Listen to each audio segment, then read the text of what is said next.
Hello there, and welcome to Women's Business. My name is Dr. Mary Ann Shallcross Smith, known to most as Dr. Daycare, and this is my co-host, Amy Vogel.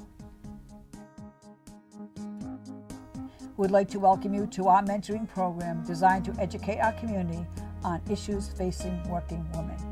We will be speaking to our guests in the areas art, sciences, health, education, law, medicine, politics, community service, military, and business. The goal of the show is to provide information that comes only from personal experience and to pass this information down to our daughters, nieces, neighbors, family, and friends. Much of the content will relate to the guest speaker's journey in their profession, what they have learned most about this process, and what they wished they had known before this journey began.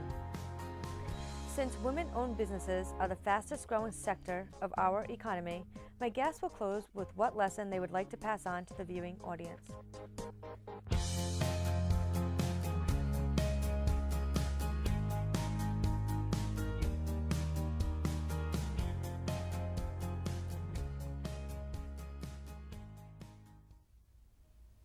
Thank you for joining us on Women's Business. We are honored to welcome Renee Murby. She is joining us today. How are you? I'm fine. Thank you very much for having me. Thank you for coming on the show. My goodness. Here we are on Women's Business. Usually we see each other at the Northern Rhode Island Chamber events.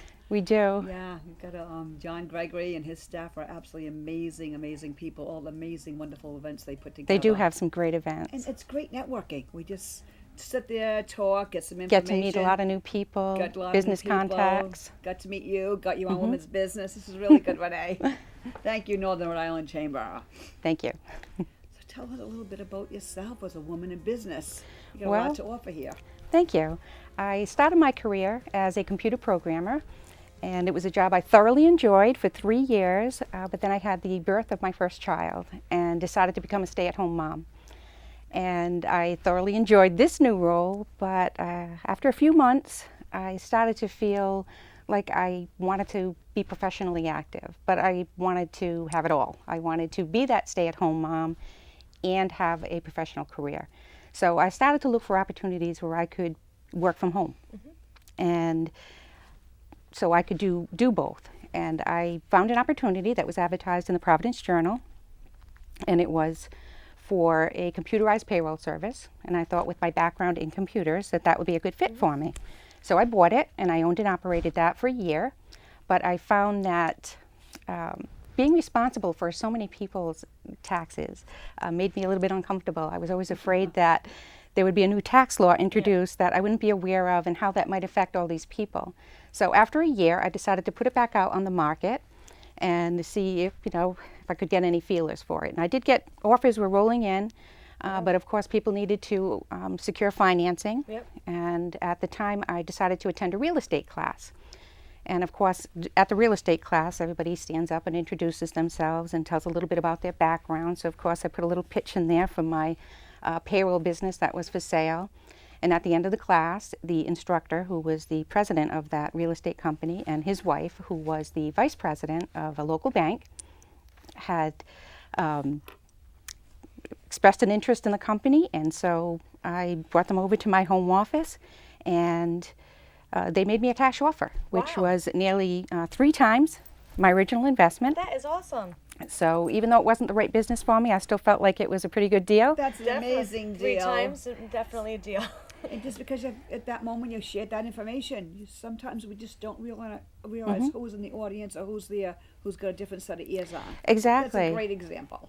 And after that, of course, I was still looking for another opportunity now, and I had taken another class in a certificate program in fitness and nutrition, and my sister was a certified aerobic instructor, and she was had this idea where having a mobile aerobic enterprise so that we could send certified instructors out to residential complexes like condominiums and apartment complexes, to private homes and senior centers and community centers. And so my brother, my sister, and I did it together, and we incorporated. We called it Aerobic Positives Incorporated. And I want to say we did that for a little under 2 years. I was president and handled most of the business end of things. But I also found it to be a bit of a financial drain. There is a lot of liability insurance involved with that kind of business, and we were paying our instructors top dollar. And so we were each contributing to this financially month after month after month. Yeah. And when I was expecting another child, I decided that I would bow out. And my brother and sister were in the same mindset. So we let that corporation die a natural death, if you will. And then it was, again, looking for some sort of an opportunity. I did present some new product ideas to industry. I like that as well.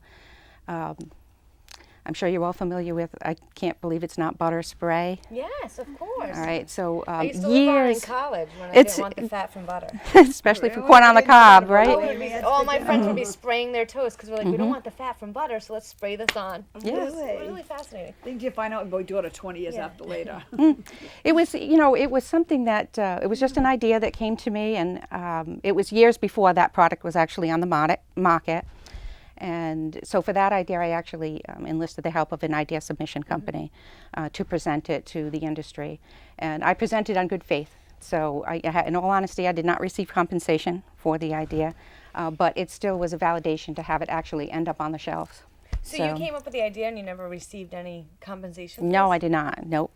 God bless you. Because it was, again, presenting the idea on good faith. I didn't go through a patenting process or Yes. anything like that.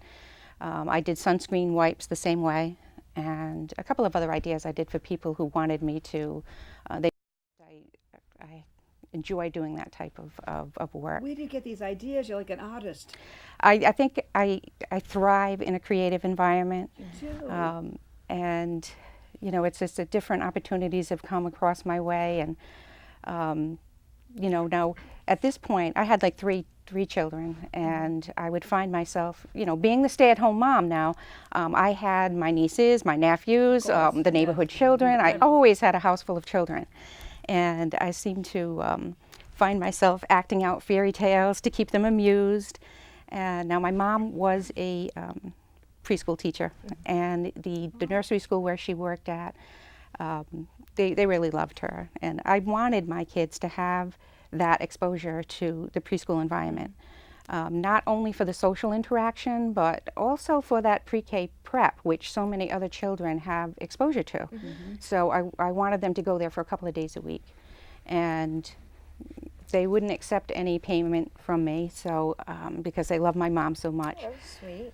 That I decided my way of saying thank you would be to perform a storytelling for them each month. And so, you know, the owner of that child care center, she said, oh, I remember there used to be this lady that would dress up as Mother Goose and come in and tell stories. She came to you, was it your 4th birthday Yeah. party? I You don't were recall little. one. Yes, I know Mother Goose. Yes, Wow. so I was like, okay, and so I created the character of the fairy tale princess. Cool. And I would go there once a month and perform a storytelling for them, and it was a lot of fun. The kids enjoyed it, I loved it, the school loved it. And then the first time I was actually paid to do a storytelling was for the Cumberland School Department.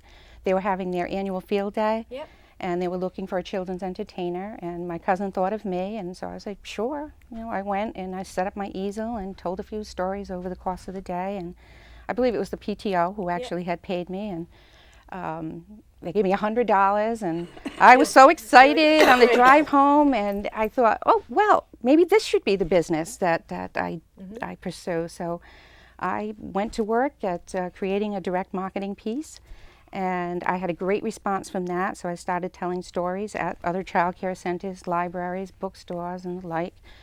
And then from there, one of my sisters asked if I would do a birthday party. Yeah. And so I went, and I had a bakery create a castle cake, and I brought balloons and games and prizes, and That's amazing. and of course, you know, the party was a big hit, and other mothers there were saying, oh, you know, my daughter's turning 6 in June, would you be available at such and such a date? And so I expanded the business, and I would do 3 parties on a Saturday, 3 parties on a Sunday, and perform the storytellings during the week, and it was a perfect fit. It was a great business, and I really loved it.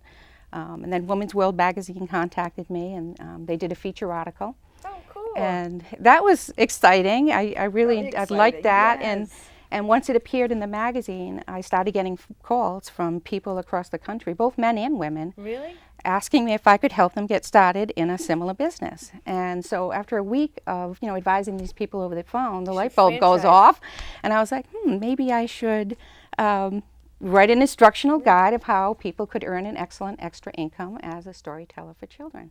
Princess for Profit. So it's Princess for Profit. An entrepreneur that you are, you get all this expertise. I am going to find out when you do sleep because you kept going and going. And then you write a book for people on how to do it.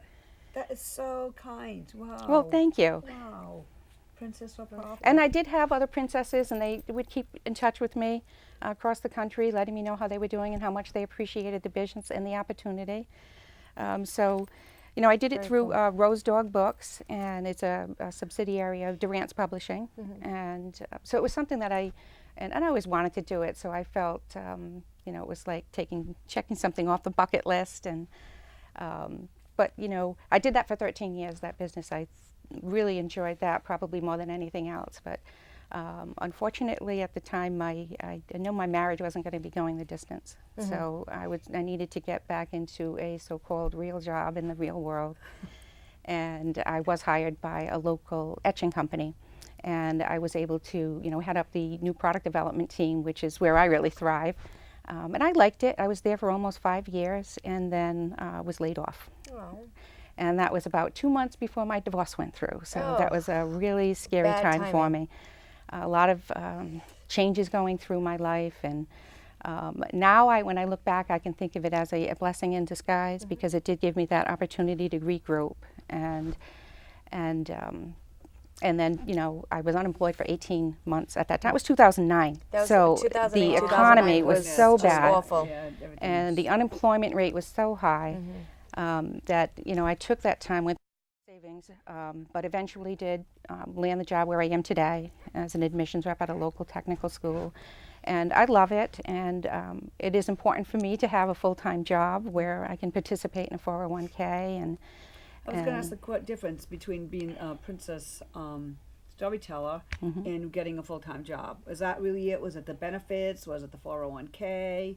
Was it scheduled? Because as you know, when you do that type of job, you are everything. You're the marketer, you're the finance person, you're the calendar person, the whole 9 yards.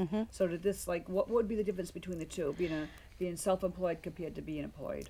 Well, I think that I felt a little more security, believe it or not, in working for a company that offered the opportunity to participate in a retirement fund and also to have those health benefits. Because at the time, now things have changed in the healthcare, but at the time, to get it yourself as an individual was very cost prohibitive. It really was. And I knew I wasn't going to be covered under my spouse's plan. So we were getting divorced, so I really, that's what my focus was. And, I was also, getting up there in age and continuing to perform as the fairy tale princess. I was feeling like I might have to graduate to the fairy queen. But That's not a bad thing to graduate to. Princess to queen. So, the idea still rolls around, but, now that I'm comfortable in that job, and I'm in a very happy relationship at this time with Michael Packer, so now I'm starting to get that entrepreneurial bug back again and looking at different business opportunities that, again, keeping my day job, but being able to pursue something on the side. And so between the two of us, just exploring the marketplace today to see what's out there and what might be a good fit for me. And I noticed farmers markets, they seem to be growing every year. There's more and more of them opening, and a lot of them are open to crafters. Yes, they are. Not all of them, but there's a lot of them out there that do. And so I was They trying to do think soap, of solutions, everything. Yes, exactly. What kind of product could I create that would work with the clientele? You have something in mind. A planter. Well, I was thinking that, they're selling their fruits and their vegetables and their plants, so a decorative planter, indoor-outdoor planter, and I've also always loved the medium for mosaics. So I started creating some mosaic planters, and so I'm hoping, I'm planning, this is for a spring launch, because this is just over the past couple of months, on creating an inventory over the fall and winter so that I can launch in the spring. And and possibly set up an Etsy shop as well. Perfect. That's great. It gets you more global.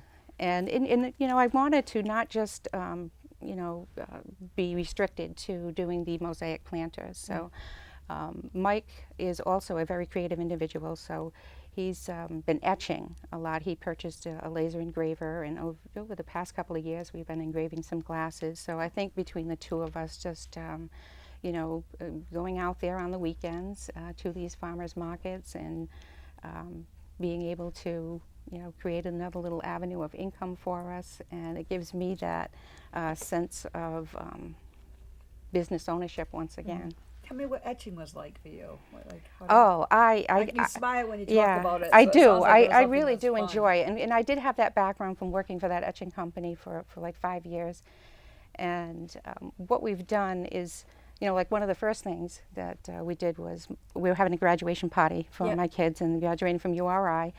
And so we had, at least 100 guests. So I had a shot glass and had I created an anchor design. Oh, cool. And it old school, did this all old school, putting masking tape over the glass and then carving the design out with an X-Acto knife, and then using With 100 shot glasses? Yes, using a sand blaster to God bless. oh my God. To blow out the design. Now we've have purchased some equipment After since the first then. 5, I would have been like, I think I'm good right now. and Mary Ann, you're wearing a giraffe today, and that was one of the first ones that I did too. Really? That was for a gift for somebody. That was I just went to Job Lot and picked up a very large Pilsner glass, and then and did the same thing with the masking tape and etching out the design. I love anything creative. I can tell, absolutely. And it's I been a never lot knew of this fun. part of you from going to the chamber meetings. Well, there I have to represent you are very creative. the company that I work for. You do a great job representing that company, but you are a very creative businesswoman. This is amazing. Well, thank you Was very it much. hard for you to transition from kind of your own schedule that you made, kind of an independent feel, to more of, okay, you need to be at whatever place of business from 8 to 4, I'm making that up. Was that a hard transition? I think I was ready for it at the time because my kids were older. So I had, they were in school. They didn't, I was there for them right up till the end, pretty much, being able to put them on the bus and take them off the bus. And so at the time, I think I was ready for that full-time, more structured environment. And also, to be perfectly honest with you, it's much easier to budget when you know exactly what you're baking from week to week. Where with the Fairy Tale Princess, I kind of, I had a lot of freedom at that point in time in my life, so I booked as much as I wanted. And if there were times of the year that I preferred to work a little less, I would just advertise a little less, or I just wouldn't take as much work. So, like in the summer, it was hot, so to be outside in this full costume, so I did less storytellings in the summer. Then I would pick up in the fall, and I did other characters. I had the Pilgrim, and for November, telling the tale of America's first Thanksgiving, and that was a great one for even the elementary schools because it was considered educational, and their PTOs would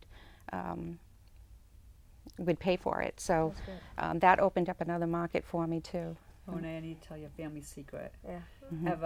Because I was, as you know, did home-based daycare for many years, so I did the Pilgrim. I dressed up as the Pilgrim. You did? I did. I still have the costume. And then I made Amy dress up that's as awesome. the Pilgrim. So my sister, who went through a divorce. I went up to like junior high, and then I said, I'm not dressing up as a pilgrim anymore. And then my sister had gone through divorce, and she started dating a professor from URI and came to our first Thanksgiving. To this day, he said, he taught communications at URI. He goes, it's the best story I ever told my class. I showed up for Thanksgiving, we had pilgrims at the table. Now, we have a 6-year-old, 2 years ago for her daughter, my granddaughter, which turned 4 years old, her 4-year-old present was a pilgrim outfit. And she goes, I love it. You think I'm wearing this? Well, we got to put it on for like 10 minutes Thanksgiving, so we're working our way up. She wasn't as cooperative as I was No, she was not. 4, 5, and 6. So now we all get to wear the pilgrim costume at Thanksgiving. Oh, occasionally I still bring mine out. See, I will be thinking of you this Thanksgiving. I really will. It's quite interesting experience. It's kind of funny. I don't hear anyone who has worked on No, pilgrim because I don't think that's normal. Yeah. You could show up at a chamber event that way, Mary Ann. We'll do this. we will have this planned at our November and December event. We will show up as pilgrims. It's kind of fun. I like it. Yeah, we got the book we read, the whole 9 yards. A lot of history there. There truly is a lot of history for young children to absorb. It really is. That's pretty cool you said that. One thing I did hear throughout your story, though, was your life path with your career, was you had many different types of jobs. I think a lot of time when you're in your early 20s, whether you go to college or not, or you pick a trade or you pick something, you feel like very kind of like, okay, I am going to be a plumber. I went to trade for plumber, or I am going to be an engineer. I was a civil engineer. And it's great to hear your story about you've done so many things, that maybe your one path isn't just one path of one type of career, but maybe it has multiple facets. And I think sometimes in your 20s, you get very stuck on what you thought it was going to be versus what it could be. Yes. Am I hearing flexibility? Is that what I'm hearing? You got to be flexible and roll with life. Well, I find, it's very important to believe in yourself, and and to just have faith, and to keep on trying. I tried many, and I only touched the surface today. There were a few other businesses I had out there that weren't necessarily a good fit for me, but I still found them to be a learning experience, and just kept trying to find that niche for myself. And how do you believe in yourself? Do you have any suggestions to make that happen for the listening audience? Believing it, well, you have to shut the negativity off. Yeah. There's a lot of outside negativity that can come from all different sources, and you just have to believe deep down in yourself and your own personal belief system, and not let that be attacked, I suppose. So if you just stand firm in what you believe in and have faith that all will work out well. Yeah, because it can be a lot of people in every day of our lives who can attack that piece of us. It's like, okay, you didn't do it good enough, you should have done it different, or what's the matter with you? And like you said, you got to stand firm in your belief. If you take time to say, well, let's look at that together. You know what I'm saying? Right. How can we change this? What can we do differently? But that's a constant, I'm going to say, internal battle. I find that with I think. So when I'm out there in the world, I try and make it as positive of people. Yes. So they can be themselves and who they are. And you seem like the same type of person. You really do. Well, thank you. It's nice. I try to make other people feel comfortable as well. In the job I'm at right now, I meet with new people every day, and I think it is important for them to feel like it's okay to be yourself, and to accept them as they are. Is there one significant person in your life that you can go back, I learned from that person? My mother, I guess I would say. She was probably my biggest inspiration as far as everything, in every aspect of my life. She was always very supportive. And, like you mentioned, I've gone down a lot of different paths, but she was always, right there. Just, follow your dream, do what makes you happy. Do you think sometimes people don't do what they makes them happy is because they're afraid, it's hard to step outside that box, Oh, true. Yes, fear. Yeah. Fear can stop a lot of people in their tracks. Afraid of, when they sometimes they may have a sense of feeling overwhelmed with the, if they're trying to venture out into a business on their own, and they start looking at all the legalities of it, registering their business and any insurances that they might need to have, and any tax permits and so forth, and feel somewhat overwhelmed. But if they break it up into little pieces and just, give it 24 hours, just like one little piece, and then move forward with that one little piece, and then, give yourself another 24 hours just to take the next step and think it through, and understand that every day people do this, and they can do it. Just go ahead and take that leap of faith and do it. Just do it. One of the things you said earlier too was when you got involved with your siblings to do that. It sounds like at different condos or whatever. The aerobic positives, the aerobics, yeah. You realize very quickly that it sucked up a lot of money. Oh, it certainly did. And you have this vision. I've done it a few times. You have this vision. It's going to work in your head. You get in it, and you don't even see all this financial trickle down. You would never think the insurance could cost that much, or exactly an aerobics instructor would have flu and couldn't go to work that day. All those things play a part, and then you got to start figuring out the dials, and that's where she's very good. Like, Mom, let's look at the dollars and let's look at the cents. Let's figure the time, is it worth it? You know what I'm saying? Right. A lot of times you got to put a lot of energy and time into something that brings you in pennies. Oh, this is true. Yeah, I do a cost benefit to everything. She does everything. Oh, well, you I should go- do that with my mosaic planters Well, because honestly, there's she so can do much it, I'm time telling you. involved in Well, I I creating always the look at piece. this. It's not just cost benefit of the like just money, but cost benefit of your time, quality of business, quality of life. It's like that all is a significant amount of money in its own way. It is. And I think you gotta kind of do the balance as best as you can because you just don't know until you're in it.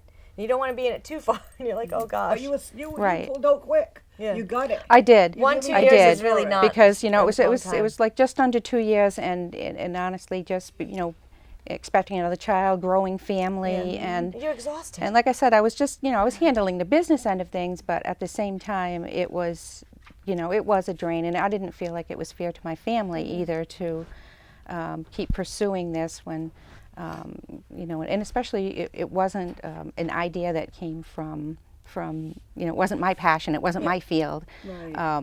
So it was a little easier for me to let go of because it wasn't like my baby. But as you said about the fear piece, I'm sure you spent some time thinking about this, and I know you would have, and went forward, and you just had to pull the plug and say, "This is it. We're done with this." I know the other pieces of you being involved with siblings, I get all that, and financial, the whole 9 yards. Yes. But you looked at it and you say, "Okay, this is no longer going to be my business." That takes a lot of risk. It really does, and a lot of forethought. So I think. One of the people listening, it's okay if you start something and you're going down the path and wants to stop it, that's fine. It's part of life. It's part Exactly. of the game, It's not a failure. I No, don't it's not see a it that way failure. at all. It's an experience. Yes. And a learning experience. Yes, yes. And that's never a waste of time. No, it never is. Absolutely. Wisdom is more powerful than money itself. So Great. we only have a minute left. Okay. So if there's anything you'd like to share with the listening audience regarding what you've learned over your career, valuable lessons you'd like to pass on? I would just, again, would say to have faith in yourself and believe in what you have to offer and follow it through. Just Follow through. do it. Follow through. One day at a time. Exactly. I agree with your list when you said, do one step at a time. Because if you put it all in front of you, it can seem overwhelming. But if you keep just checking off one step, all of a sudden you're at the end and you've done it. And you're like, wow, how did that happen? And it's amazing. It'll be a great feeling. You'll never regret it. Thank you very much. Thank you very much. Well, Mary Ann and Amy, thank you very much for having me here today. I appreciate the opportunity. So